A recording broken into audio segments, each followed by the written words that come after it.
Good morning friends. आज के lecture में हम देखेंगे single line diagram of per unit system.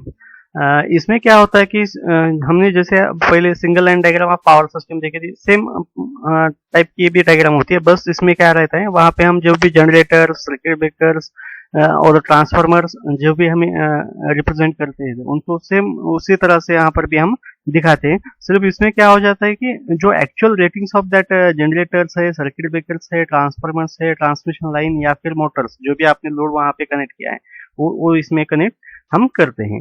ठीक है, तो फर्स्ट है in single line diagram of power system में क्या है, बेसिकली डिफरेंट टाइप्स ऑफ हम इक्विपमेंट्स यूज करते हैं। सपोज फर्स्ट हम यूज करते हैं जनरेटर्स, सेकंड है सर्किट ब्रेकर, नेक्स्ट आपने ये देखा बस वन जो रिप्रेजेंट करती है, ये क्या है आपका बस बार वन है। उसके बाद अगेन हमने सर्किट ब्रेकर यूज किया है, ट्रांसफार्मर से। अब इसमें ट्रांसफार्मर में हम स्टेप अप स्टेप डाउन ये डिफरेंट टाइप के ट्रांसफार्मर यूज करते हैं। अगेन हमने क्या किया है, यहाँ पे बस बार 2 यूज किया है।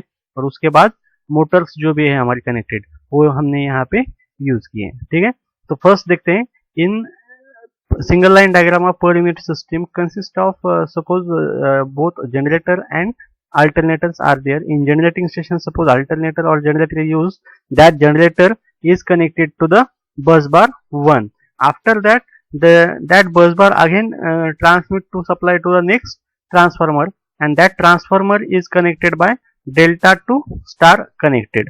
Means here suppose generator, okay, that generator is also a 3-phase generator, and that 3-phase generator is also connected by star connected.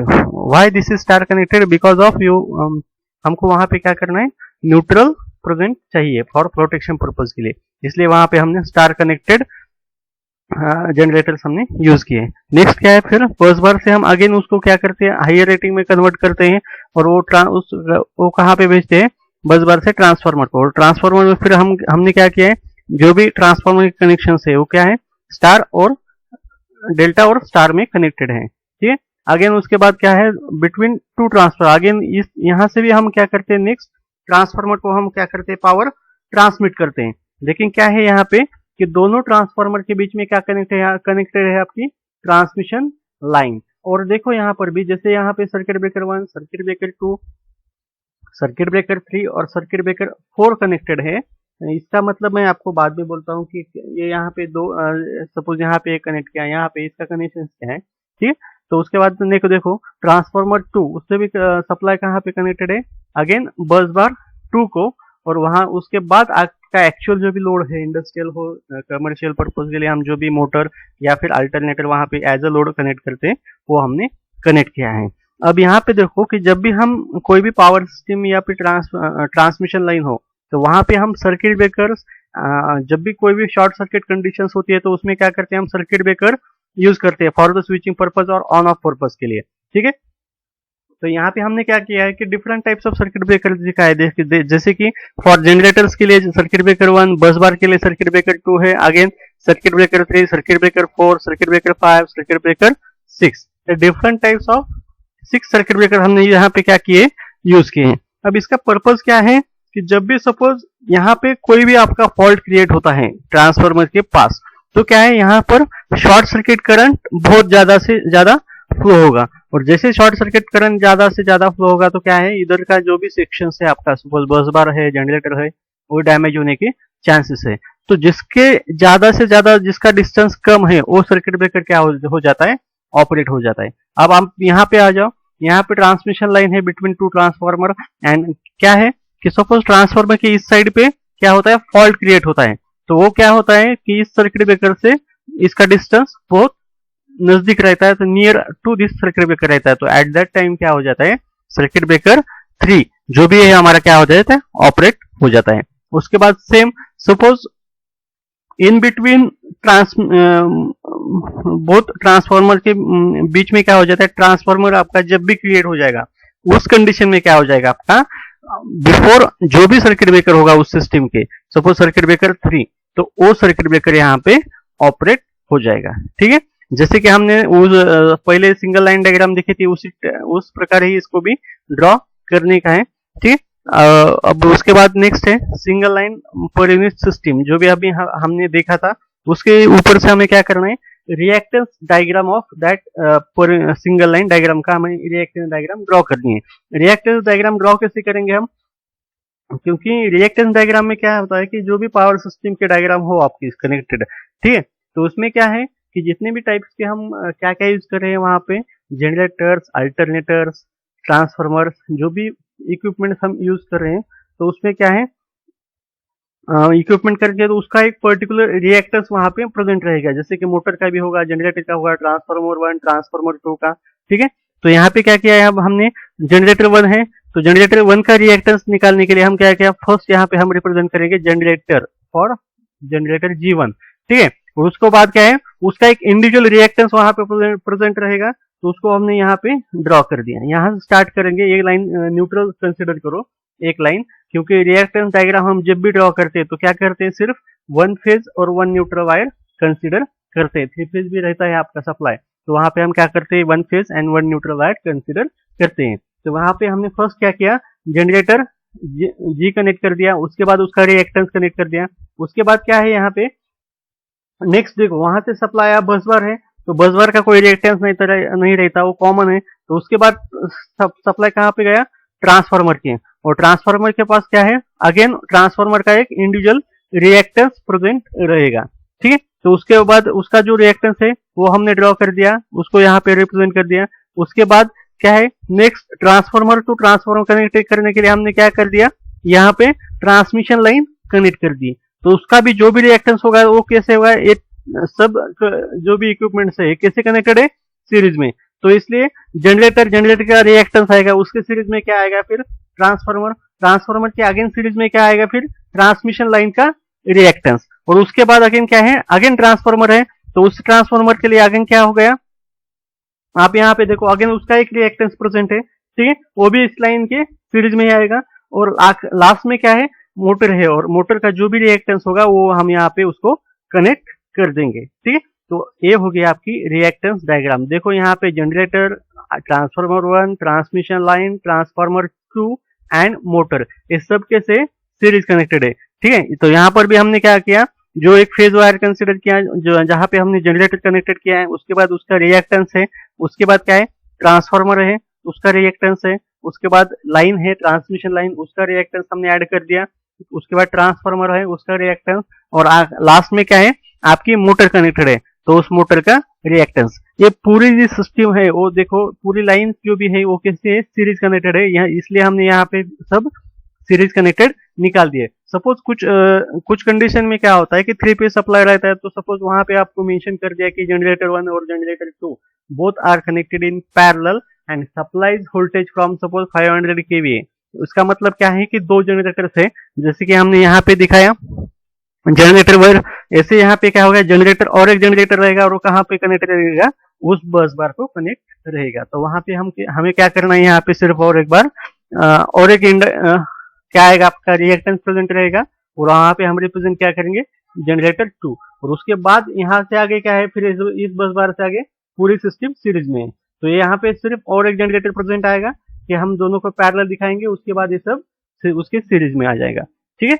तो इसका रिएक्टेंस डायग्राम का पर्पस क्या है, ये मैं जब भी आपको उसके कैलकुलेशंस हम करेंगे शॉर्ट सर्किट फॉल्ट्स के, तो उस टाइम में बताता हूँ रिएक्टेंस डायग्राम का इंपॉर्टेंस क्या है। बिकॉज कि जब भी हमें टोटल रिएक्टेंस कैलकुलेट करना है तो वहां पे उसका रिएक्टेंस डायग्राम बहुत इंपॉर्टेंट है, ठीक है। तो वैसे ही यहाँ पे क्या कर दिया होगा कि जनरेटर की एक्चुअल रेटिंग क्या है, यहाँ पे आपको मेंशन की होगी, सपोज 500 kVA का जनरेटर है, ठीक है। उसके बाद सप्लाई वोल्टेज वहां पे से सपोज 01 kV या फिर 33 kV जितना भी हम दे रहे हैं वो वहां पे मेंशन किया होगा। उसके बाद है ट्रांसफार्मर की केवी रेटिंग दी है सपोज 10 kVA, ठीक है, और 10 kVA के बाद उसका सपोज वोल्टेज रेशियो दिया है 11/33 kV, तो वो वहां पे हम मेंशन करेंगे जितना भी है। उसके आगे अगेन ट्रांसफार्मर 2 है, तो उसकी भी रेटिंग वहां पे मेंशन करेंगे, और लास्ट में जो भी मोटर है कितने किलोवाट की है या फिर कितना लोड कंज्यूम कर रही है उसका भी हम यहाँ पे रेटिंग मेंशन करेंगे, ठीक है। ये हो गया आपका रिएक्टेंस डायग्राम। अब नेक्स्ट है इसमें step wise procedure to calculate, sorry इस बिफोर हम एक और एग्जांपल देख लेंगे उसके रिलेटेड। सपोज एक देखो एग्जांपल है, उसमें क्या है 211 kV 3 phase 500 kVA generator having reactance of 20% operate in parallel. The generator supply power to transmission line through 3000 kVA transformer ratio 22 kV by 33 kV having leakage reactance of 6% and calculate fault kVA on HT side of transformer. इसका meaning क्या है? अब यहाँ पे देखो आप कि first क्या दिया है अपने आपको उन्होंने 211 kV 3 phase 500 kVA generators means क्या दिया है?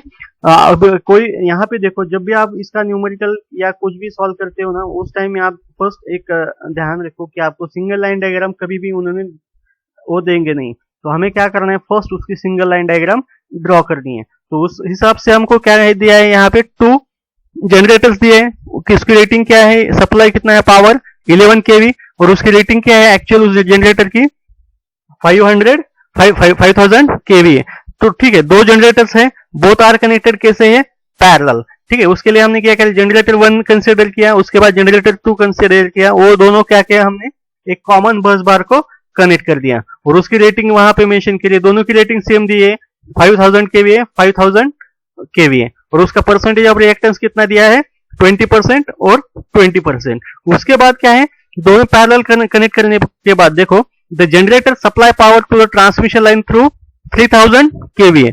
उसके बाद क्या है जनरेटर्स मींस बोथ जनरेटर्स हमने कहां पे कनेक्ट किए हैं transmission line through the transformer means क्या है नेक्स्ट आपको ये सप्लाई कहां जा रहा है आपके ट्रांसफार्मर को और वहां पे ट्रांसफार्मर का रेटिंग कितनी दी रही 3000 kVA and the voltage ratio is कितना है आपका voltage ratio 22/33 kV having leakage reactance of 6% means उस ट्रांसफार्मर का आपको रेशियो दिया है 22/33 kV 6% reactance. Okay and calculate the fault kVA on HT side of transformer और उसका मतलब क्या है HT साइड जो भी है आपकी, अब यहाँ पे ये HT साइड हम हाई टेंशन साइड कैसे कैलकुलेट करेंगे तो उसका देखो रेशियो इन्होंने मेंशन किया है 22/33 kV मींस जिस साइड को भी आपका 33 kV सप्लाई हो उस साइड को आपका फॉल्ट क्रिएट होने वाला है।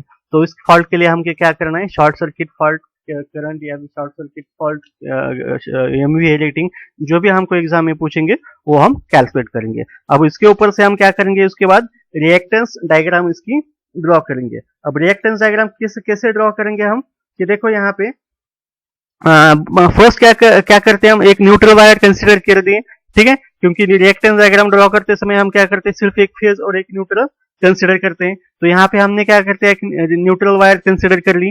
उसके बाद क्या है जनरेटर 1 और जनरेटर 2 बोथ आर कैसे कनेक्टेड पैरेलली, तो उसका दोनों का एक इंडिविजुअल रिएक्टेंस होगा जनरेटर 1 के लिए भी और जनरेटर 2 के लिए भी उसका रिएक्टेंस प्रेजेंट रहेगा। तो हमने क्या करते हैं यहाँ पर जनरेटर 1 का रिएक्टेंस निकाल दिया, उसके बाद क्या कर दिया जनरेटर 2 का रिएक्टेंस निकाला और दोनों कैसे कनेक्ट कर दिया कॉमन बस बार को। तो ये दोनों जनरेटर 1 और जनरेटर 2 दोनों कैसे हो गए पैरेलली कनेक्टेड हो गए। तो उसके बाद सप्लाई कहां पे जा रहा था हमारा ट्रांसफार्मर के लिए, लेकिन देखो यहाँ पे क्या है कि डायरेक्टली ट्रांसमिशन लाइन कनेक्टेड है क्या जनरेटर टू ट्रांसफार्मर नहीं है, तो वहां पे बस बार एक बीच में आता है तो वहां पे उसका रिएक्टेंस नहीं प्रेजेंट आएगा।